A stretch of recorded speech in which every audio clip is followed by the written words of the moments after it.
Hello, everyone. I'm James Milan. Welcome to this week's Town Manager Update with Adam Chapdelaine. And Adam, welcome as always. Thank you. Thank you.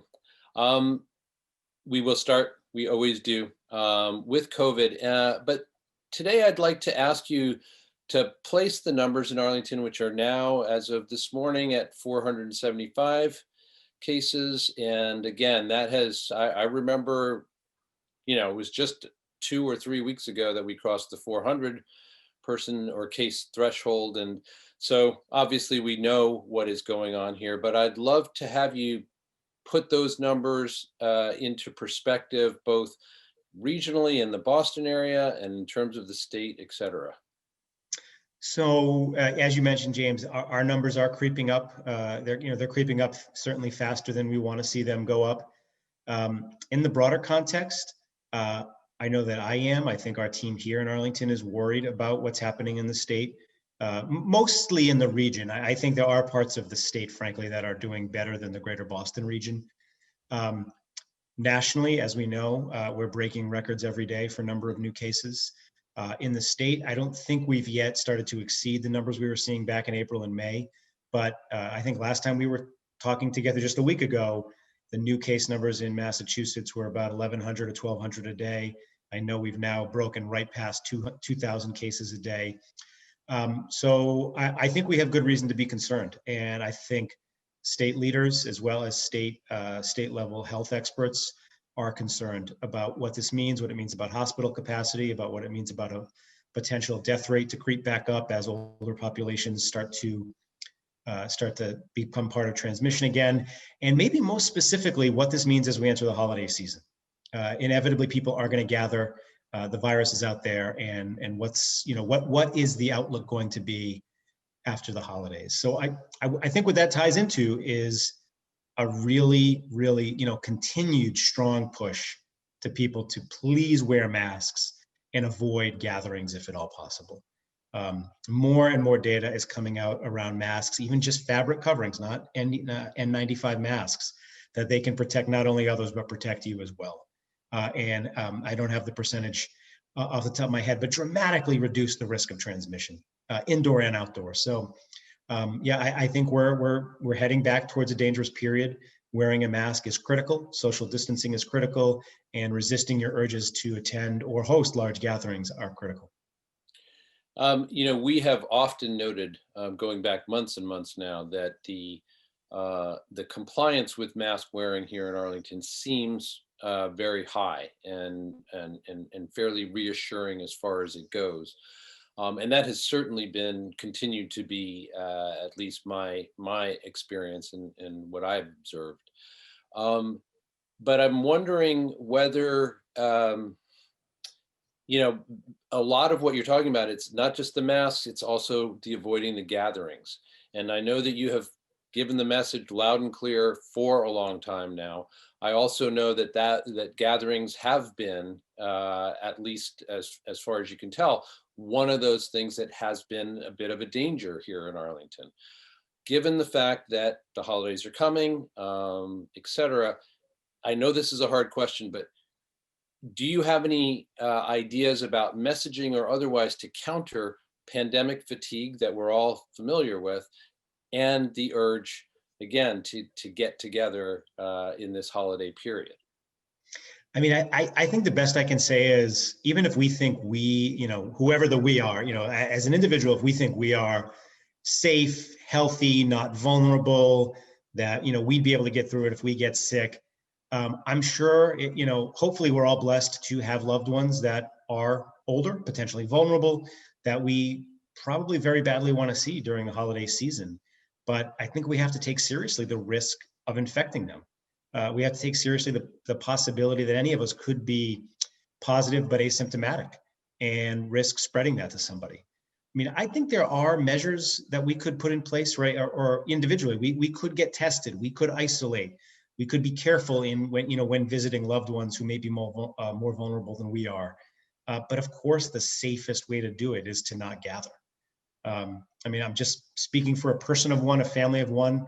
it's going to be my wife and my 2 children, and that's all we're going to do for Thanksgiving. We're not going to go visit anybody, and we're not going to have anybody over. And I think sadly that's the case for a lot of people. I think there's also a lot of people who are thinking about having a traditional Thanksgiving, and I just think folks have to acknowledge there's a lot of risk in that, and to some degree, making that choice is a selfish choice.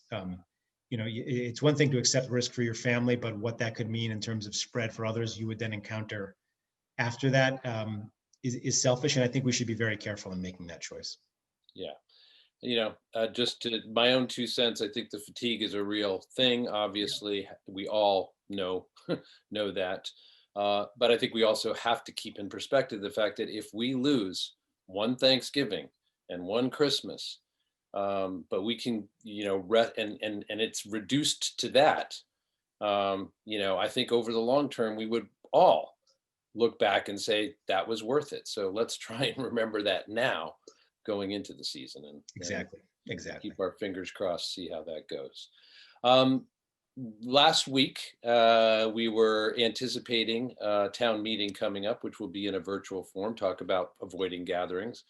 Um, and we are now right on the cusp. It's coming up next week. And I understand that there was a kind of mock, a run through town meeting a couple of nights ago as well. How are things looking?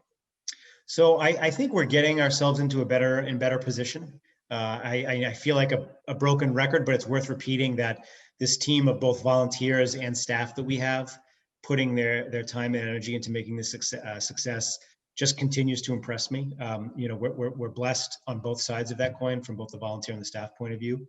I was part of a training earlier in the week and definitely got to see the level of depth and understanding that these folks have. My understanding is the rehearsal went very well on Tuesday night. And, we're trying our best to provide almost one-to-one service to town meeting members that aren't as comfortable on the technology as others might be, and to bring them along so that we're trying to create as much of a level playing field as possible. So I'll continue to moderate expectations, understanding that, things like this can be rehearsed very effectively. And then when you go live, any number of things can go wrong. So I don't want to sort of like put out there a premonition of failure, but I think we're preparing ourselves as best possible, and really trying to take into account any number of potential contingencies that could present themselves. But I think we're as ready as we're going to be. And I hope all this planning will make it such that it goes very well. As we've talked about, we learned from Lexington. We're using the software that a select board member in Lexington wrote as a private citizen. And I think we're well positioned to have a successful virtual town meeting. And then hopefully that'll, we have 25 or so articles. Hopefully that'll put us in position to have a much longer warrant in the spring, presuming that we have to meet virtually again in the spring. We'll be in a better position to be able to get through a longer warrant using this platform. I have to just echo what you were saying about the kind of prodigious efforts going on behind the scenes to make all this happen. I had a conversation with the town moderator, John Leone, earlier this week, in which he was simply describing, again, that planning for contingencies and all of what is going in to this in terms of his own time. And I was really struck by the fact that I don't see how he's doing his actual job while preparing for this. So I'm sure that is being, that kind of effort is being repeated among a number of folks in town and who are volunteering their time to do so.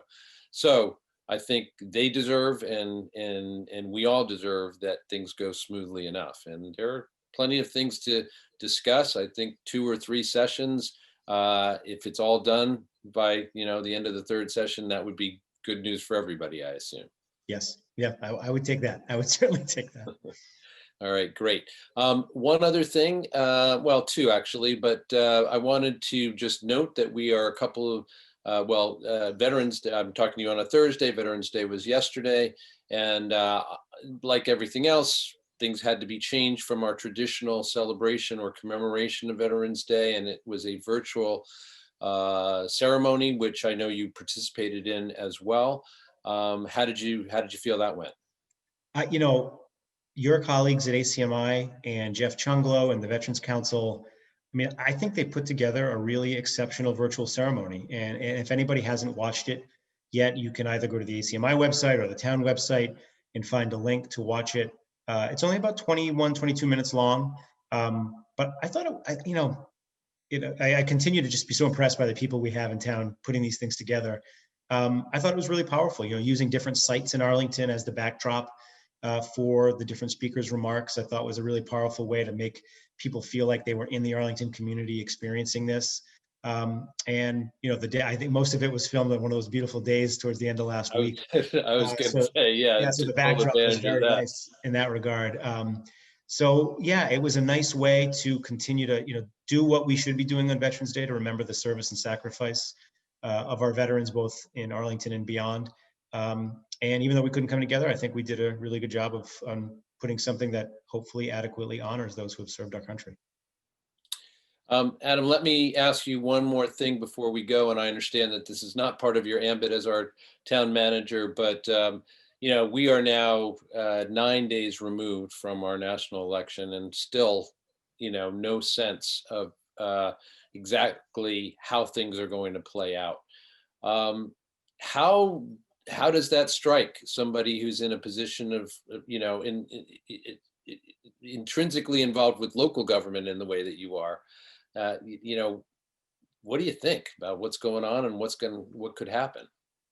So I think the first thing I would say is, aside from the very disappointing, to be polite, rhetoric that has been happening since the election, I think the positive that came out of this election is we saw across the country some elected and appointed officials doing their job, right? The secretaries of state and the election commissioners and the elections officers and the poll workers across the board have done a wonderful job implementing the laws of their individual state, right? Every state has a different way they are allowed for ballots to be mailed in and counted and so on and so forth. But we saw people in the face of tremendous, often false political criticism doing their job and doing it very well. And I think that's a good reminder that all across this country, we have people at different levels of government that don't get the headlines, don't get the spotlight, doing their job on a day in and day out basis. And that's what makes government run in many ways. And I think that's a positive to highlight. The negative is, unfortunately, the work of those people is being called into question without any evidence. And it's upsetting as someone that, professionally, very supportive of the people that work for the town. Not that Arlington's being criticized in that way, but putting myself in the shoes of some of these, other officials who have their staffs and themselves are being criticized totally unfairly and without evidence is upsetting. I remain confident that let's say the law and order, or sort of law in general, will prevail, and that the outcome of the election as we know it today will be recognized, and we will have a peaceful transition of power. But unfortunately, it does feel like there's more to play out over the upcoming weeks to make sure that that outcome that we would all expect is what actually happens. Well, again, acknowledging that goes beyond what we generally cover in these updates. I appreciate the candor and just the insight you've provided. Appreciate Of that course, very you're much. welcome. All right. Well, we will see you again next week. It will, yes, we will be needing to adjust our schedule on the week of Thanksgiving, but not next week. So we'll look forward to seeing you next Thursday as usual, and appreciate you taking the time as always. Of course, you're welcome. I have been talking to our town manager, Adam Chapdelaine. I'm James Milan. Thanks for joining us.